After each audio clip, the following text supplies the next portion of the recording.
يا صباح الفل، ازيكم عاملين ايه؟ يا رب تكونوا بخير. جايه لكم بقى بفيديو جديد، يا رب الفيديو يعجبكم. كله كده حاجات حلوه زي ما انتم شايفين. بصوا فيديو قمر من الاخر. سهرية حلوه مع الولاد، وفي نفس الوقت تاني يوم عملنا حاجه حلوه كده. كانت مطلوبه مني وحاجه سهله جدا ممكن اي واحده فينا تعملها، وبرده يعني لو حسبتيها التكلفه بتاعتها هتلاقيها اقل من بره بكتير، اقل من القطعه الواحده يعني. المهم خلينا بقى ندخل في الفيديو على طول. الفيديو ده كان متصور في يعني من حوالي اسبوع او 8 ايام. الشقه كانت عندي زي الفل والدنيا كانت زي الفل، وكنا قاعدين بالليل كده انا والولاد، يا ماما عايزين حاجه حلوه، يا ماما عايزين حاجه حلوه. فقمت عملت كوبايتين شاي بلبن على رواقه كده، وطلعت كان عندي كيكات، اللي هي الكيكه اللي هي بتاعت تاو تاو دي. انا وريتها لكم كذا مره واوريها لكم تاني اهو. دي جميله جدا، عايزه اقول لكم طعمها حلو، غنيه كده، محشيه شوكولاته. فقلت ايه، خلينا نعمل كوبايتين شاي بلبن بالليل. احنا اصلا كنا يعني اليوم ده متغديين متاخر. فالمهم يعني عملنا كوبايتين الشاي، وكمان طلعت لهم من الكيك ده. قلت ايه اهو برضو يبقى ايه حاجه خفيفه كده قبل ما ننام. طلعنا بقى عملنا شاي مغلي كده زي ما انتم شايفين في البرود البايركس، وبعد كده لقمت الشاي وطلعت الكيكه. هي اسمها ايه، كماره كماره يا جدعان، عشان بس انا بنسى. المهم يعني طلعت لهم كده، طلعت لينا كلنا بعددنا يعني. المهم طلعت الكيك كده وايه رصيته في الطبق، وهبدأ ان انا ايه اقطعه كده لنصين، بحيث ان تبقى ايه بالشوكة كده بدل ما ناكل بايدينا بقى. وانا بصوا كنت مغيرة فرش ملايات ومغيرة الدنيا، وبصوا مش عايزة حاجة عندي بصوا يحصل فيها هفوة كده، فاللي هو كده قطعتها وبالشوك كده ياكل، عشان مليانة شوكولاتة زي ما انتوا شايفين. انا بقالي فتره كل ما انزل هايبر اشتري منها، كل ما انزل هايبر اشتري منها.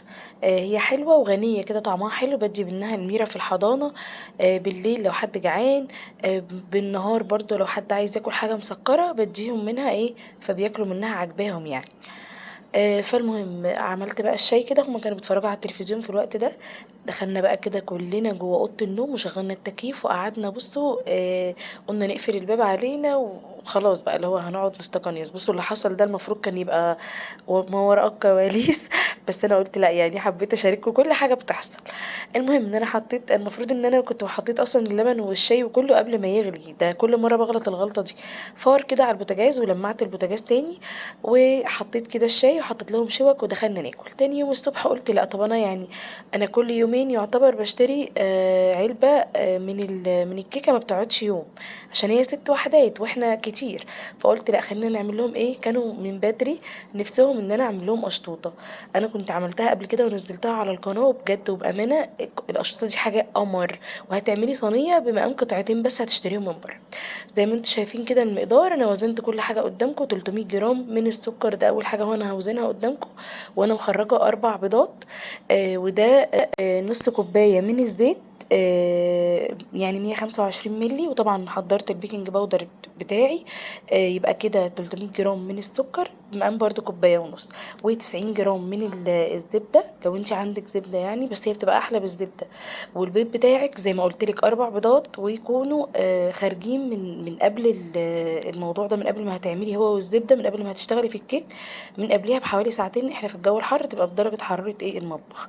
دول هنا هم 92 جرام، مش مشكله بقى ما جاتش على 2 جرام يعني. المهم كمان هنوزن الدقيق مع بعض، بحيث ان احنا نخلص كل شغل الميزان يعني. المهم كمان 300 جرام من السكر. يبقى كده احنا قلنا ايه، 300 جرام من 300 جرام قصدي من الدقيق، يعني كوبايتين من الدقيق، كوبايتين من السكر.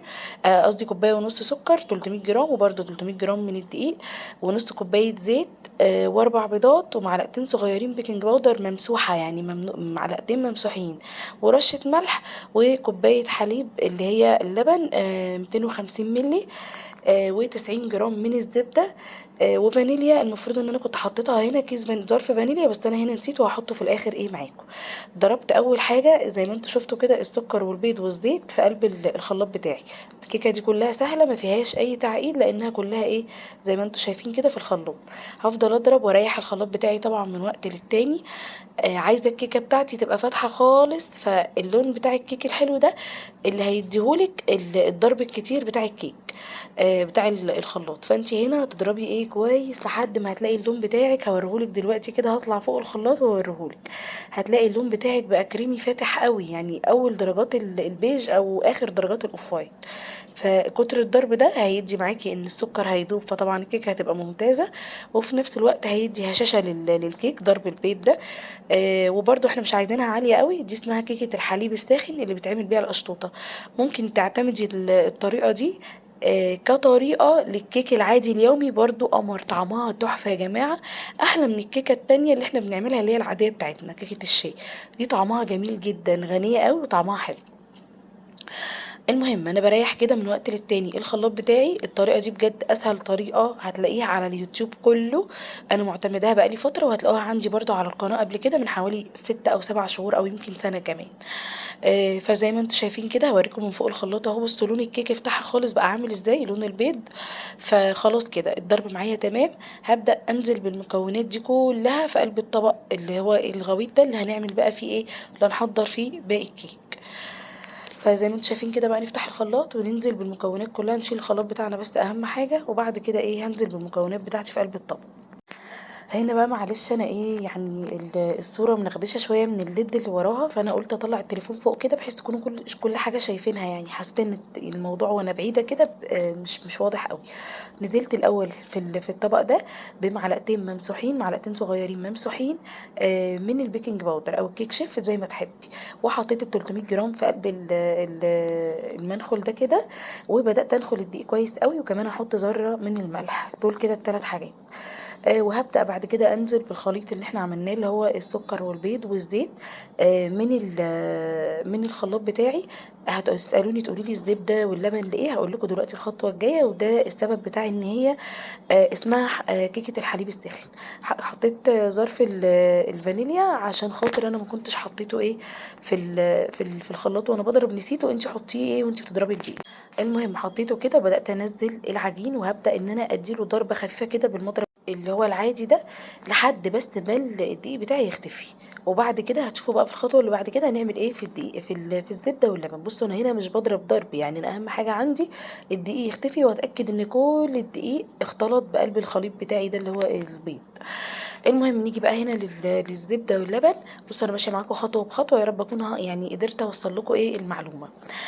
بصوا هنا 90 جرام من الزبده، وهبدا ان انا اجيب اللبن بتاعي اللي هم كوبايه او 250 ملي من الحليب. اللبن. المهم بقى نزلت عليهم ب90 جرام من الزبدة، وهبدأ ارفعهم على النار.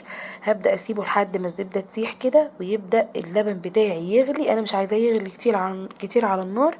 اول لما الزبدة هتسيح ويبدأ يدخل في الغليان هروح قافلة عليه، واروح واخداه كده هيلا بيلا، ونروح داخلين بيه ايه على الخليط. ما تخافوش بقى ايه من قصة ان البيكنج باودر، بشوف ناس بتقولي لا ازاي بتعملي كده، البيكنج باودر مفعوله بيروح.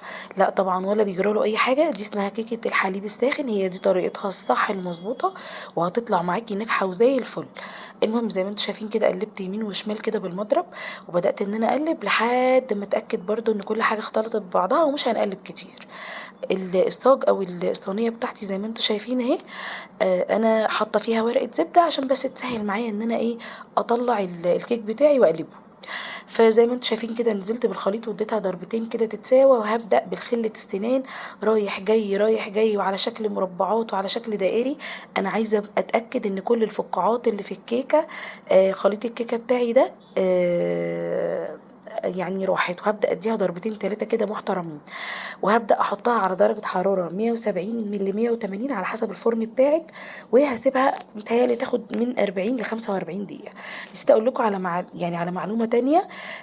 اول لما بتحطي الخليط على الدقيق بتحسي ان هو تقيل قوي، ما تقلقيش هيخف لما تحطي اللبن بالزبده عليه. هو ده الصح. قلبتها كده زي ما انتم شايفين، اول لما احمرت طلعتها من الفرن، وهبدا اقلبها كده بعد ما تبرد بدقيقتين. اقلبها كده على الوش التاني، عشان خاطر بس اقدر اطلع ايه ورق الزبده منها، عشان احنا هنزينها في نفس الصينيه او الصاج اللي هي فيه. هنعمل بقى خليط التشريب بتاعها، لتر من الحليب او او يعني 3/4 لتر. انا عموما المره دي عملتها ب3/4 لتر، بس ما عجبتنيش قوي، المفروض بلتر. بصوا، لتر من الحليب البارد عادي، وعليه معلقتين من الحليب البودر، وكمان رشه كده من الفانيليا، او لو عندك فانيليا سايبه بتديها كده غناوه، وبتديها طعم اللي هو ايه، عارفين اللبن المحلى المكثف؟ لو ما عندكيش، او لو عندك ممكن تضيفي معلقه عادي جدا. فبصوا انا هنا المفروض كنت شكشكتها، وبرده وريتكم انا شكشكتها ايه تاني. فزي ما انتم شايفين كده، قلبت دوبت اللبن البودر ودوبت الفانيليا وسقيت الكيكه بتاعتي، وهبدا ادخلها التلاجة. اغطيها بس كده عشان ما تلقطش اي ريحه من التلاجة برده. وهبدا ان انا ادخلها التلاجة لحد ما نعمل ايه التغطيه بتاعتها. نزلت باتنين كيس كريم شانتيه، او لو عندك كريمه لباني، او كريمه اللي هي الحلويات، اللي هي الطبخ بتاعت الحلويات، زي ما تحبي. واقري بقى على العبوه التعليمات بتاعه الكريم. انا هنا بس قللت شويه من نسبه السائل اللي بحطه، عشان عايزه الكريم شانتيه بتاعي يبقى متماسك. دول كيسين ظرفين نزلت بيهم، وفضلت اضرب اضرب لحد ما هيدوني بقى القوام اللي انا هوريه لكم في الاخر. يتقل ويديني القوام اللي انا هوريه لكم في الاخر ده، اللي هو لما اجي اشيل المنقار بتاع المضرب، الاقي المنقار بتاعي يعني الكريمه ماسكه كده مش بتقع. رجعت الكيكه بتاعتي تاني من التلاجة، كان بقالها يعني انا كنت ريحتها برضو بتاع حوالي ساعه. وهبدا اقشط الوش اللي فوق ده كله. طبعا بعد ما بتحطي اللبن ده بيبقى سهل ان انت تشيليه، بحيث ان الكريم شانتيه يبقى برضو ايه متشرب من الكيك. فبدات ان انا اشيل الوش ده كله. ما تشيلوش اول ما تطلع من الفرن، لا، استني ما تشربيها، هيطلع معاكي بكل سهوله، بدل ما تاخدي كميه كبيره من الكيك وانت بتقشطيه في الاول. كده بيكون الكيك طري، وبيبدا ان هو يتقشط معاكي بكل سهوله.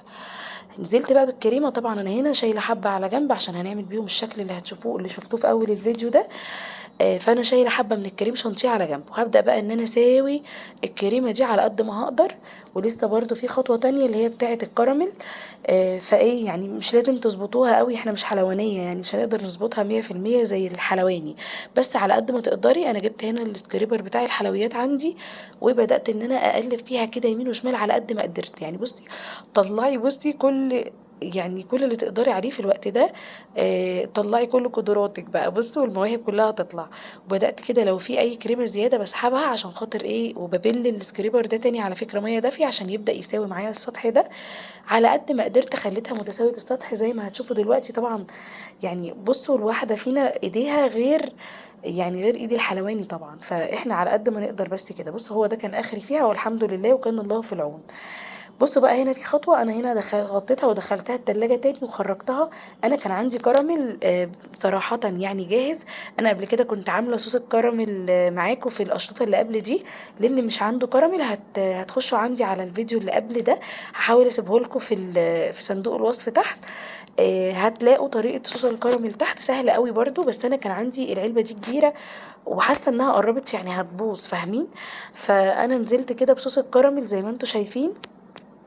بدأت ان انا اغطي كل الكريم شانتيه طبعا بعد ساعتين، بعد ما حطيت الكريم شانتيه بعد ساعتين عشان يتمسك كده. فبدأت ان انا اغطيها بصوص الكراميل، واجيبها كده يمين وشمال، بحيث ان انا ايه اتأكد ان كل حتة جه عليها كراميل، غطيت الوش كله يعني. المهم كمان بدأت ان انا جبت كيس الحلواني، حطيت فيه حبة الكريم شانتيه اللي انا كنت سايباهم على جنب، وهبدأ اعمل خطوط بالعرض كده زي ما انتوا شايفين. ابدأ انزل كده، يعني تخلي الكيس فيه خرم صغير خالص، بحيث ان انت تعملي الشكل الحلو ده. وبنفس خلة الاسنان اللي كانت معانا من شوية، هنبدأ نعمل الشكل اللي انتوا شايفينه رايح جاي ده. هتبقى زي القمر معاكم كده. بصوا طعمها خرافة، حاجة حلوة. بصوا تسلم ايديا والله. بصوا انا عايزة اقول لكم ان النقط البيضة دي، مطرح ما كنت بحط بعد ما حطيت الكراميل وجيت حطيت عليها الورق الفويل في التلاجة، بدأت ان هي يعني الكريم الورقة الفويل لمست الوش بتاع الكيك. فخدي بالك برضو وانتي بتغطيها. بصوا طعمها تحفة، والولاد كانوا مستنيينها وعمالين يدوني لايكات قد كده قبل ما انزل لكم الفيديو. طعمها كان خطير، سهلة قوي وطريقتها سهلة ومبسطة. يا رب يكون الفيديو عجبكم ويكون خفيف على قلبكم. بصوا بقى، انا هنا هوريكم بقى. بصوا طعمها بقى كان تحفة، حاجة كده من الاخر يعني، بيقولوا شغل فاخر من الاخر. هتعجبكم قوي وهتتبسطوا بيها وهتفرحوا بيها اولادكم. وما تنسونيش بقى في دعواتكم، يعني يا ريت كده كده كل اللي بيتفرج على الفيديو يدعي لي دعوة حلوة من قلبه. اليومين دول مشتتة جدا، وعندي كمية ضغط نفسي، وبصوا ضغط عصبي رهيب قوي. فبتمنى بس كده من ربنا ان هو بس يعني يقف جنبي الفترة دي بفضل دعواتكم برضو. فانا قلت خلينا كده نبقى مع بعض وتبقوا قريبين ليا. انا بجد بشكر اللي بعت لي كومنت النهارده، بعتت لي كومنت جميل على الصبح وقالت لي انا مستنيه فيديوهاتك والله العظيم. انا عايزه اقول لكم مصوره الفيديو بقالي كتير ومش عايزه انزله. اول لما شفت الكومنت بتاعها والله العظيم يا جماعه انتوا يعني بتودوني كده في حته تانية خالص، بتشجعوني يعني كميه تشجيع، ببقى في قمه السعاده. فبجد مبسوطه قوي، مبسوطه قوي قوي قوي. ربنا يخليكم ليا وما يحرمنيش منكم ابدا، واستنوني بقى في الفيديوهات اللي جايه.